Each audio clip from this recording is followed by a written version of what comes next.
نعرہ رسالت ہو تو دونوں ہاتھ بلند کریں. نعرہ تکبیر، نعرہ تکبیر. الرحمن الرحیم.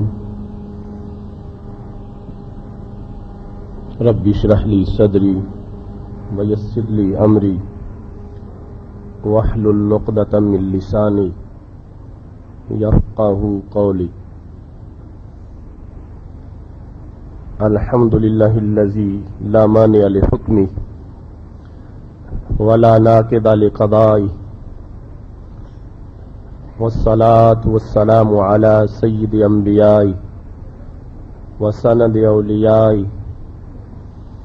وعلى احبابہ المعارضین لأعدائہ. اما بعد فاعوذ باللہ من الشیطان الرجیم. بسم اللہ الرحمن الرحیم.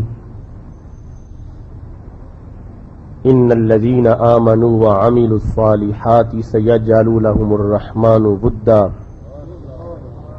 صدق اللہ العظیم وصدق رسولہ النبی الکریم الامین. ان اللہ وملائکتہ یصلون علی النبی یا ایہا الذین آمنوا صلوا علیہ وسلموا تسلیما. الصلاۃ والسلام علیک یا سیدی یا رسول اللہ وعلی آلک واصحابک یا حبیب اللہ.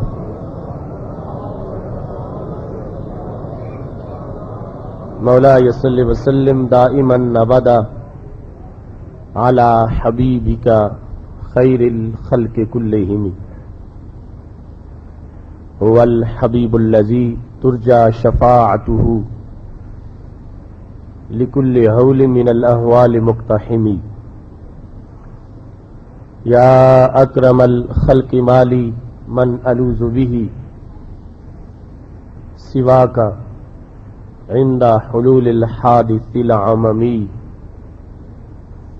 رب صل وسلم دائما ابدا على حبیبک خیر الخلق کلہم.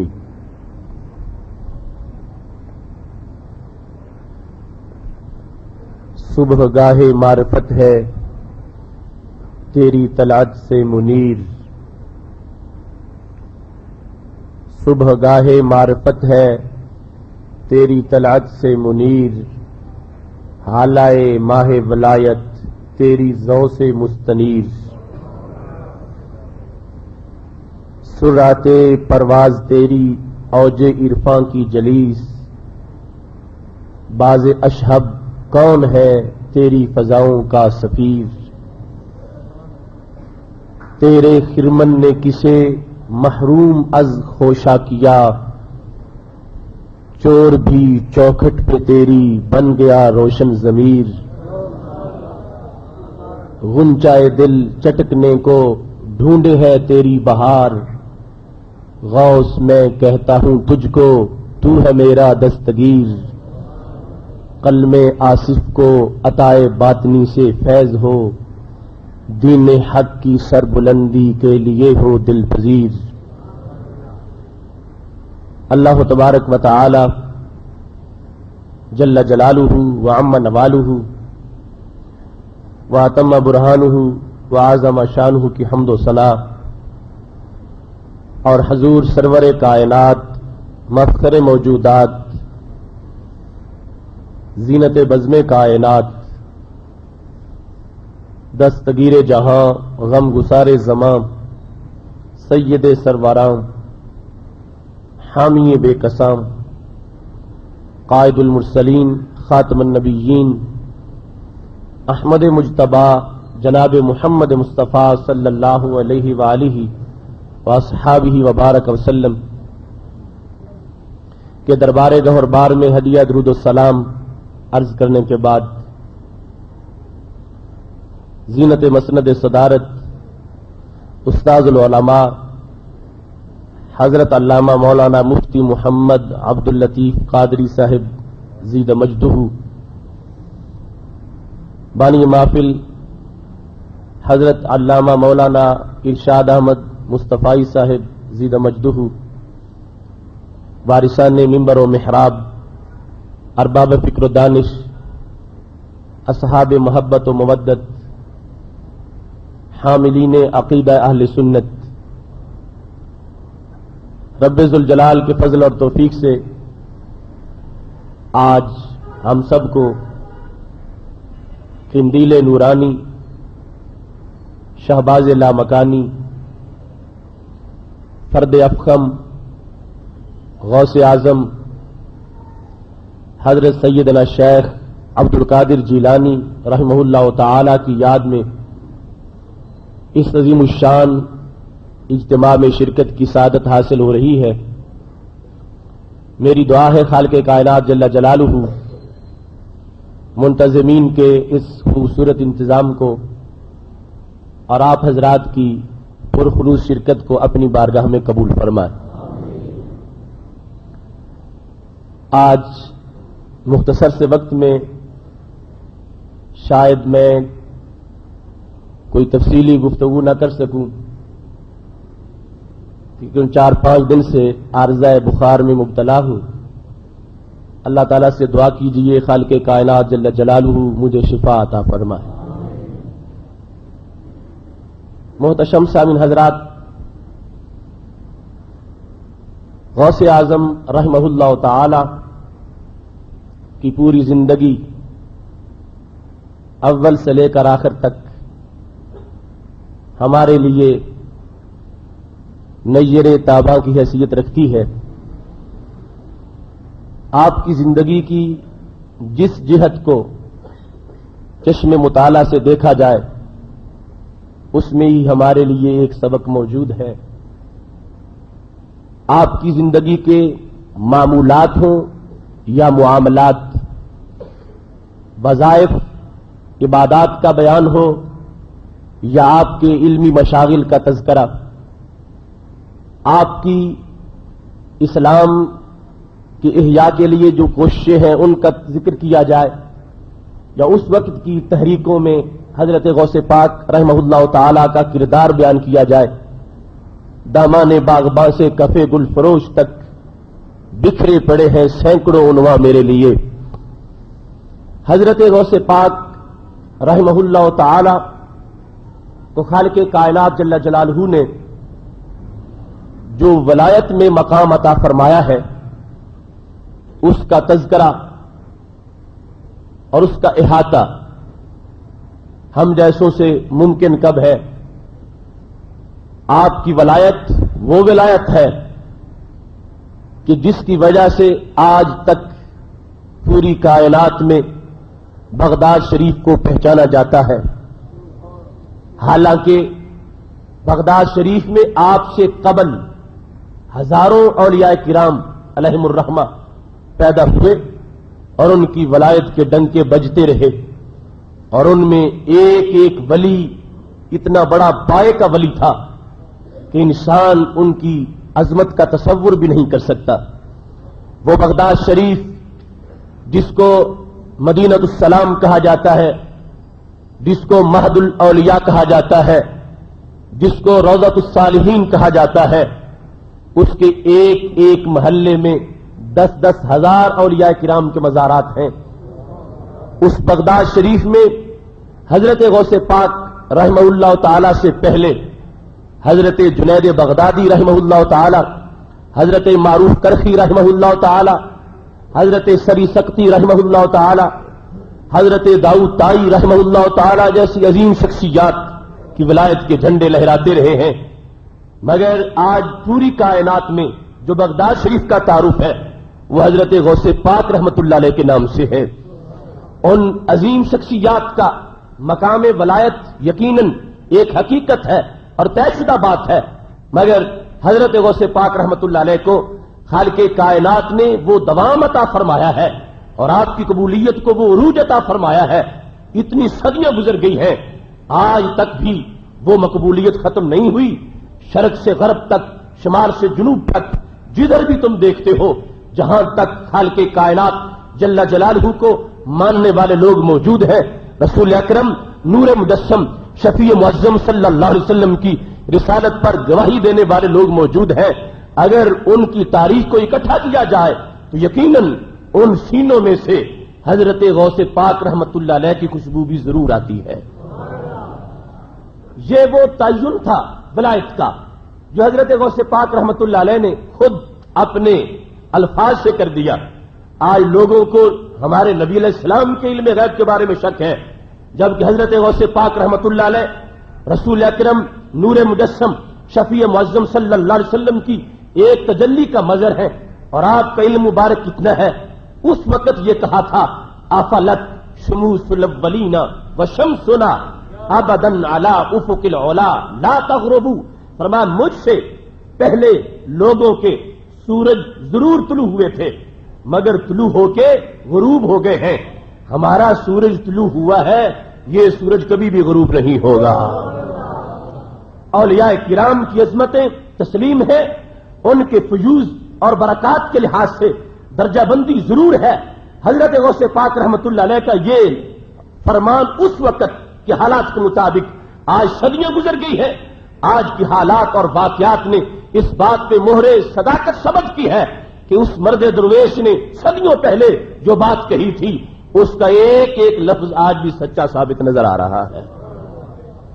اس لیے ہی حضرت امام احمد رضا خان فاضل بریلوی رحمت اللہ علیہ فرمانے لگے، راج کس شہر میں کرتے نہیں تیرے خدام، اور باج کس نہر سے لیتا نہیں دریا تیرا، سورج اگلوں کے چمکتے تھے چمک کے ڈوبے، اس کے نور پہ ہے مہر ہمیشہ تیرا۔ وہ فیض آج بھی پوری دنیا میں نظر آتا ہے، اور جہاں تک اپنی آنکھوں سے دیکھی ہوئی دنیا کی بات ہے، ہم نے بغداد شریف میں بین الاقوامی وفود آتے دیکھے، وہ جگہ وہ مقامات کہ جن کے ہمیں نام تک نہیں آتے تھے، وہاں سے بھی لوگ حضرت غوث پاک رحمت اللہ علیہ کو سلام کرنے کے لیے حاضر ہوتے تھے، اور یہ گواہیاں دیتے تھے کہ ہمارے ہاں تو اتنا ادب ہے غوث پاک رحمت اللہ علیہ کا، جب تک ہم وضو نہ کر لیں ہم غوث پاک کا نام زباں پر نہیں لاتے ہیں۔ محتشم سامعین حضرات، حضرت غوث پاک رحمت اللہ علیہ کا یہ مقام ولایت اصل میں رسول اکرم نور مجسم شفیع معظم صلی اللہ علیہ وسلم کی نسبت کا صدقہ ہے۔ خود فرماتے ہیں کل ولی لہو قدم وانی علی قدم النبی بدر الکمالی، ہر ولی کو کسی نہ کسی نبی سے مناسبت ہوتی ہے، فیض لینے کے لحاظ سے اور فیض دینے کے لحاظ سے ہر نبی کے ساتھ کسی نہ کسی ولی کی مناسبت ہوتی ہے۔ فرمایا مجھے میرے رب نے اپنے نانا جی کے قدم کی مناسبت عطا فرمائی ہے۔ لہذا جس طرح ہم دیکھتے ہیں انبیاء کرام علیہ السلام، انبیاء کرام نبوت میں مستقل بذات ہیں، ان کو اللہ نے ہر ایک کو مستقل نبی بنایا ہے، لیکن حضرت نوح علیہ السلام وہ 950 سال تبلیغ کرتے ہیں، صرف چند لوگ کلمہ پڑھتے ہیں، اور ہمارے محبوب علیہ السلام چند سال تبلیغ کرتے ہیں اور اسلام دنیا کے کونے کونے میں پہنچ جاتا ہے۔ تو یہ مناسبت جس طرح ان کے ساتھ آگے شخصیات کی ہوگی اسی طرح ان کا فیض ہوگا۔ حضرت غوث پاک رحمت اللہ علیہ کو خالق کائنات جل جلالہ نے سب سے بڑی مناسبت عطا فرمائی ہے، جیسے رسول اکرم نور مجسم شفیع معظم صلی اللہ علیہ وسلم کا فیضان نبوت کے لحاظ سے سب سے عام ہے، ایسے ہی ولایت کے لحاظ سے حضرت غوث پاک رحمت اللہ علیہ کا فیضان سب سے عام ہے۔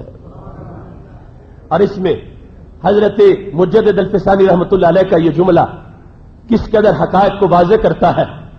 آپ نے مکتوبات شریف میں یہ ارشاد فرمایا ہے، فرمایا ایک ہے بالاسالہ کتب ہونا، تو قطبیت بالاسالہ صرف ائمہ اہل بیت کے ساتھ خاص تھی، ائمہ اہل بیت بالاصل کتب تھے، ان کے آنے کے بعد قطبیت بالاسالہ ختم ہو گئی، اور جب حضرت امام مہدی رضی اللہ تعالی عنہ آئیں گے تو پھر وہ بالاصل کتب ہوں گے۔ حضرت امام مہدی رضی اللہ تعالی عنہ کے آنے تک اور ائمہ اہل بیت کی وفات کے بعد جتنا بھی زمانہ گزر رہا ہے، حضرت مجدد الفسانی رحمت اللہ علیہ فرماتے ہیں ان میں صرف ایک ہی کتب بالرسالہ ہیں جن کو حضرت شیخ عبد القادر جیلانی رحمت اللہ علیہ کہا جاتا ہے۔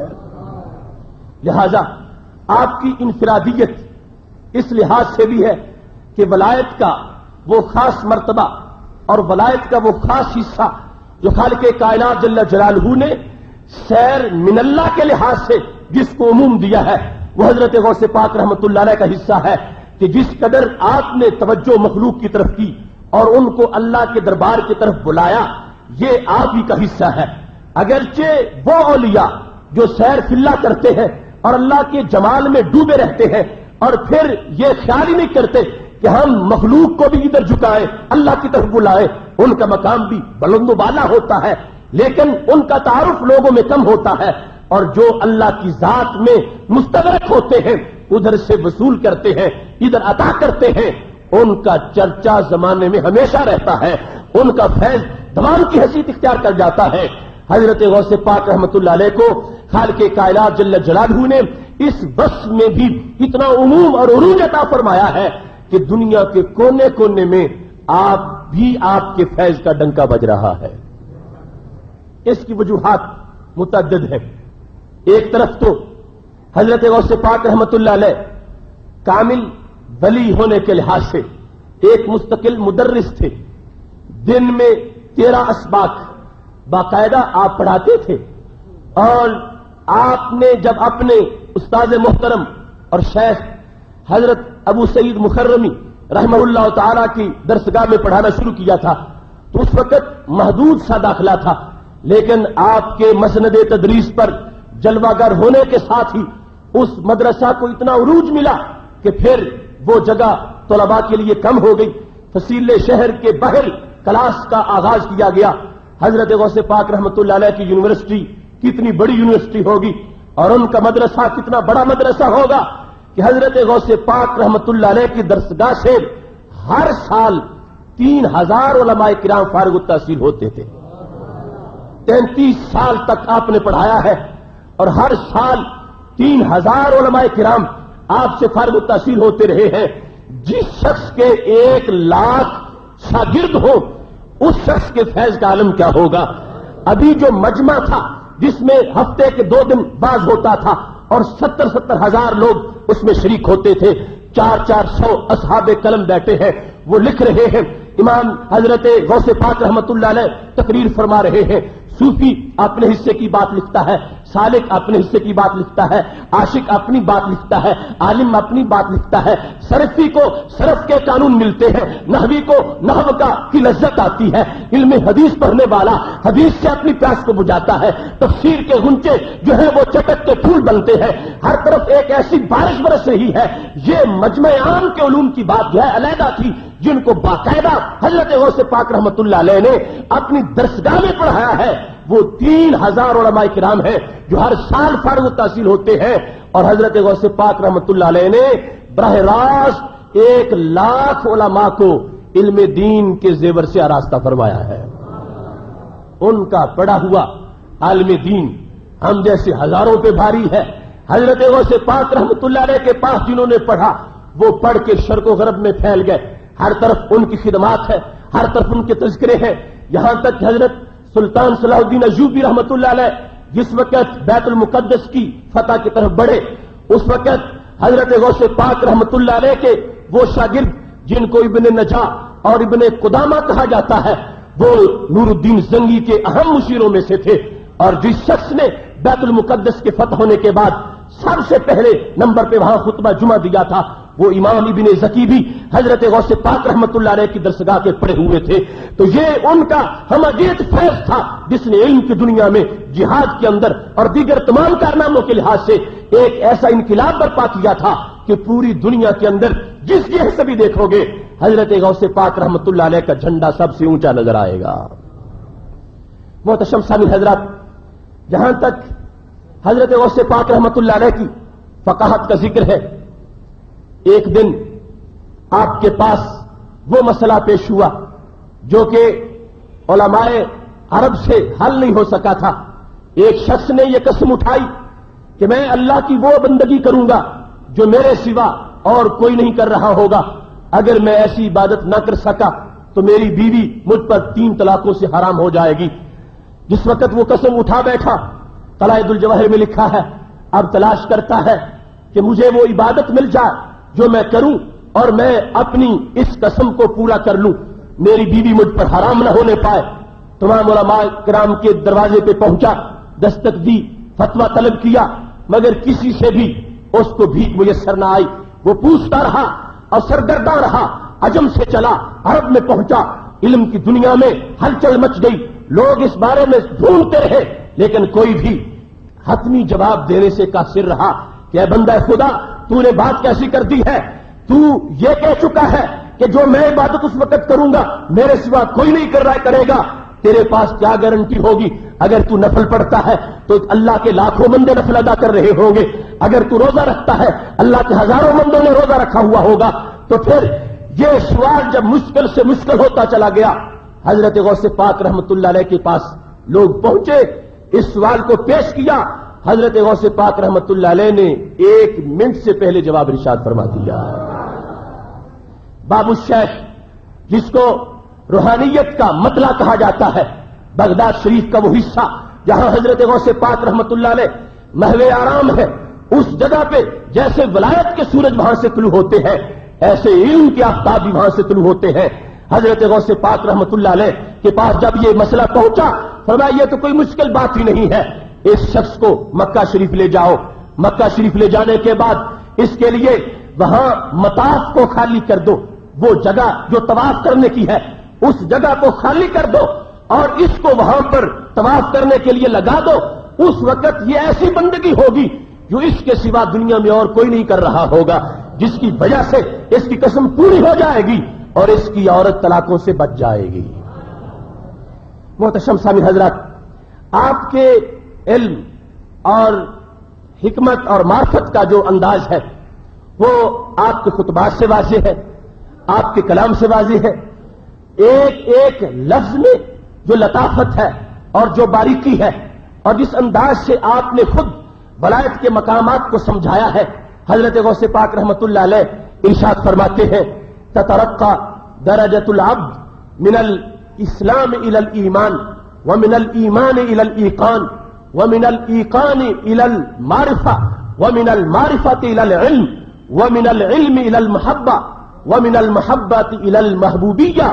فرمایا بندہ جس وقت اللہ کی طرف چلتا ہے، متوجہ ہوتا ہے، رب کائنات کی رضا کی تلاش کے لیے آگے بڑھتا ہے، تو خالق کائنات جل جلالہ اس کو ترقی دیتا ہے اور اس ترقی کی بدولت اس کا مقام اسلام سے آگے ایمان تک جا پہنچتا ہے۔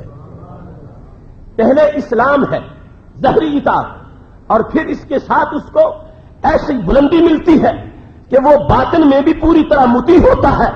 جب وہ اسلام سے ایمان تک پہنچتا ہے تو ایمان سے اس کو ایقان ملتا ہے، ایقان سے حقیقی معرفت ملتی ہے، حقیقی معرفت سے اس کو حقیقی علم ملتا ہے، حقیقی علم سے اس کو محبت ملتی ہے، اور محبت سے اس کو خالق کائنات جل جلالہ درجہ محبوبیت عطا فرماتا ہے۔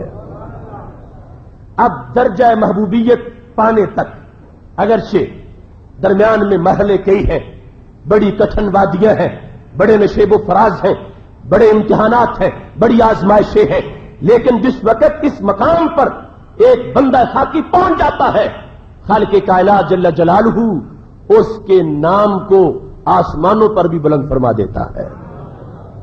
صحیح مسلم کی حدیث شریف ہے، رسول اکرم نور مجسم شفیع معظم صلی اللہ علیہ وسلم ارشاد فرماتے ہیں ان اللہ اذا احب عبدا دعا جبریل۔ خالق کائنات جل جلالہ جب کسی بندے سے پیار کرتا ہے تو اس پیار کو اللہ چھپاتا نہیں، خالق کائنات اس پیار کا اظہار کرتا ہے۔ کیسے؟ حضرت جبریل علیہ السلام کو بلا کے رب کائنات کہتا ہے انی احب فلانا فاحبہ، اے جبریل اس بندے سے میں پیار کرتا ہوں، تو بھی اس بندے سے پیار کیا کر۔ یہ مقام بڑا قابل غور و فکر ہے۔ محبوبیت کے درجے پر پہنچنے کے بعد اب بندے کی حیثیت کیا ہو گئی ہے؟ یہ کٹیا میں بیٹھے ہوئے اللہ کی یاد کر رہا ہے، عرش عظیم پر اس کی محبوبیت کے تذکرے ہو رہے ہیں۔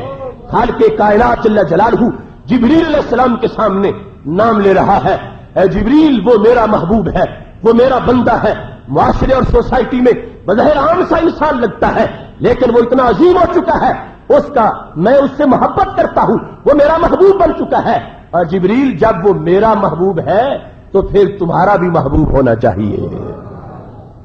یہاں سے ہی لوگوں کی وہ غلط فہمی دور ہو جانی چاہیے جو ولی کی محبت کو بتوں کے ساتھ ملاتے ہیں یا مقام ولی کو